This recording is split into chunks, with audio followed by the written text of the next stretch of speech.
Menanggapi pemukulan yang dilakukan oknum anggota polisi pada anggota TNI yang videonya ramai di media sosial, Polda Sumsel membenarkan peristiwa itu. Kombes Supriyadi, Kabid Humas Polda Sumsel menerangkan pihaknya saat ini sudah menerima laporan dari Denpom 2 Sriwijaya terkait hal itu.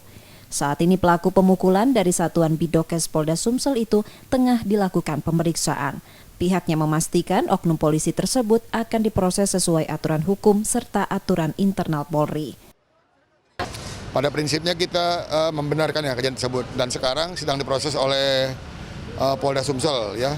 Bagi anggota yang bersalah akan kita proses aturan yang berlaku. Itu dipastikan akan diproses secara hukum juga ya? Pasti akan kita proses. Kita kan sudah ada laporan dari Denpomnya. Ya kita terima laporannya, kita proses, akan kita periksa nantinya. Untuk sanksi internalnya sendiri Pak? Kan ada dua. Kalau anggota kan ada disiplin dengan pidananya. Disiplin kita proses melalui propam.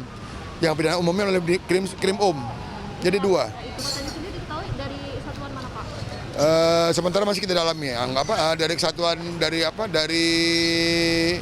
Bidokes Polda Sumsel. Peristiwa pemukulan itu terjadi di Jalan Jenderal Sudirman Selasa kemarin yang diduga akibat selisih paham. Reski Oktora, Muklas Diferensial, Kompas TV, Palembang, Sumatera Selatan.